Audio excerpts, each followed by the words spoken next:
Hello everybody, welcome back to the Mainstream Indie Music Channel, where we cover all things indie music. It's been such a blast. This channel is a little over a year old now, and it's unbelievable having the support that I get from you guys. And this week we have a special episode because we are talking about a band that has been in the indie, for quite some time. In fact, their band first started making music in the early 2000s. I believe it's 2007.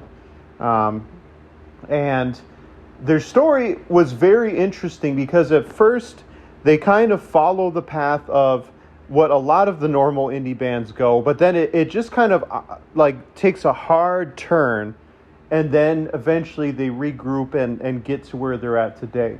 But if anything, it kind of shows the premise of what happens sometimes when bands get too popular too quickly. And that's what we're going to talk about. But at first, let me just say welcome to the 422 subscribers. I can't believe it. Blows my mind all the time. And of course, all of you guests who are here, maybe this is the first time watching, I appreciate you stopping by. This is Two Door Cinema Club. That's who we are going to talk about. Now, like I said, Two Door Cinema Club first got together when they were in high school, Alex, Kevin, and Sam.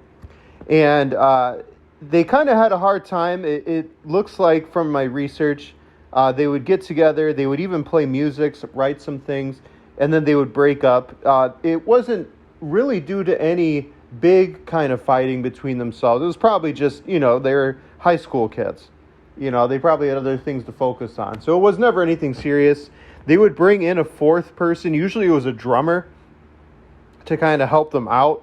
And they would come in, but then they also kind of wouldn't get along with the drummers that they would bring in either. So they would send them out. And it just kind of went that way even throughout the rest of their high school years and into their college years.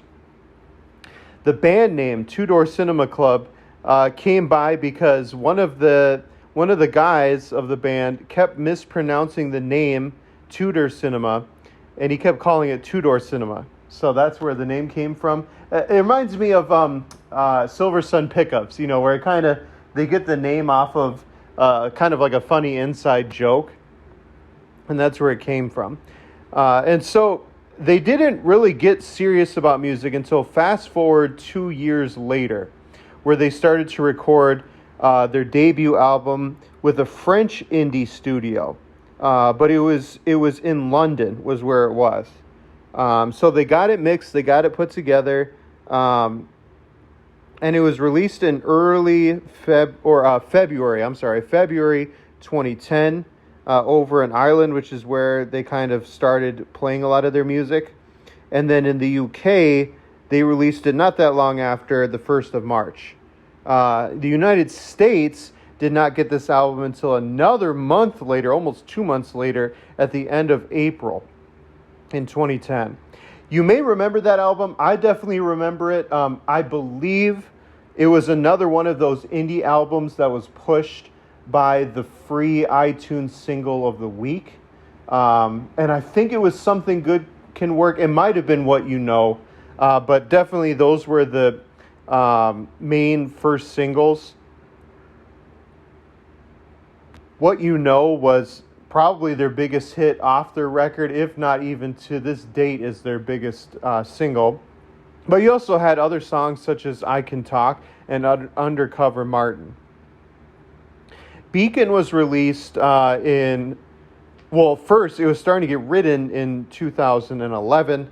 They were aiming for a September 2012 release date. Sleep Alone was the lead single, and to this day probably is the biggest lead single off that second album. And they even released a documentary kind of detailing their behind-the-scenes touring along that time, because from their start, writing albums, kind of making them in 2007 to 2009 and onwards, they have been touring nonstop. And the amazing release of their debut album launched them into the public eye, even though I would not still consider them a mainstream band, especially with an indie record label. I know they got on some talk shows, I know they were on the late night talk shows and so forth, but I would not label them, definitely not a mainstream band. And they kind of culminated with playing Tea in the Park, which is a big Scottish music festival, in July 2013 after the release of their second album. Now, they released their third album, Changing of the Seasons, and wanted to release it by 2015. And this is where we take a hard turn from the story. Because on one album, this album, they talk about how bad things were starting to get behind the scenes. Because you kind of look at them, and you kind of think, well, this is kind of every indie band's dream, right? They're young. They're probably in their mid-20s at this point, have released 2 successful albums, on their way for a third one. They tour. They play some of the biggest shows. They play in Reading. They play Leeds. Like I said, Tea in the Park. They're making the late night rounds on television. This is the dream, right? But they still have their independent label. So you would think everything's going up great.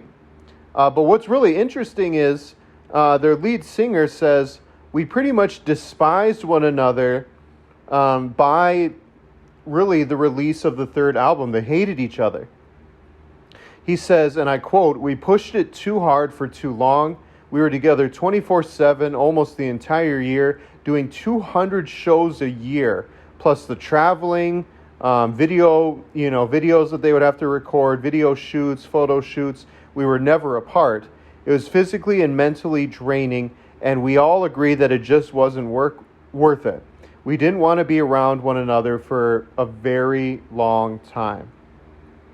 And what's kind of funny is they said none of them got to blows with one another. It was all kind of passive aggressive, but he said it was just as terrible because rather than kind of confronting all the bad feelings, the bad vibes that each other had, it just kind of festered, and he said like you could feel the tension in the room, that just all of them just didn't like themselves, amongst the 3 band members.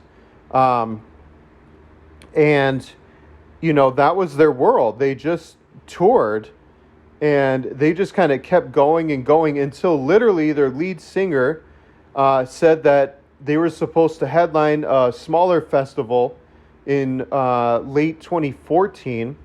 And they ended up missing it because he had stomach ulcers. So he literally had to miss his flight, go to the hospital, and they said that was kind of the beginning of the end. Because for the next year and a half, the 3 of them all kind of just split ways, and none of them officially said Two Door Cinema is done, but they just didn't want to see each other, again after that. So the 3 of them all just kind of split and went their own different ways, and that was it for some time. But they decided to still push for more albums. Starting in 2016, they released Game Show. And then in 2019, they released False Alarm. 2022 saw them release their 5th album, Keep on Smiling.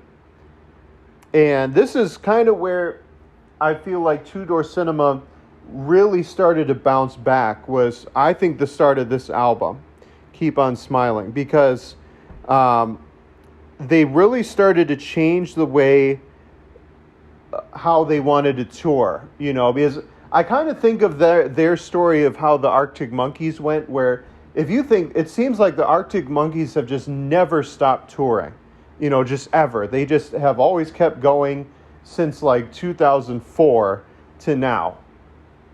And I think that's the same with Two Door Cinema Club, because while I did see that interview, and I believe that is what happened, you look at their releases, and it still kind of seemingly follows that same 3 to 4 year mark.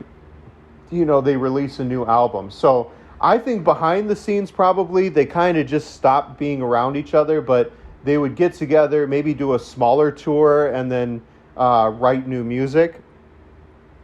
But I think now they've grown up and they've kind of realized, like, we don't have to do this anymore. They've had their fame, especially off that first album. And now I think they settled into that sweet spot that I talk about with indie bands, where they just make music on their own terms. They tour on their own terms. There's no pressure behind it. They got their fan base to support them. And what's really interesting is in March of this year, March of 2024, they released a single. And then in an interview, they said these singles and some older ones as well are not part of a larger album because they don't want to release albums anymore. They say that the format of albums feels very outdated. So I want to hear from you guys. What do you think? What do you think of Two Door Cinema Club? Do you think that they have life after that initial album, or do you think they've kind of just hung on off of that success? And do you kind of side with me in saying they've had somewhat of a revival, that they're on their way back? Anyway, that's the history of Two Door Cinema Club. I will see y'all next week.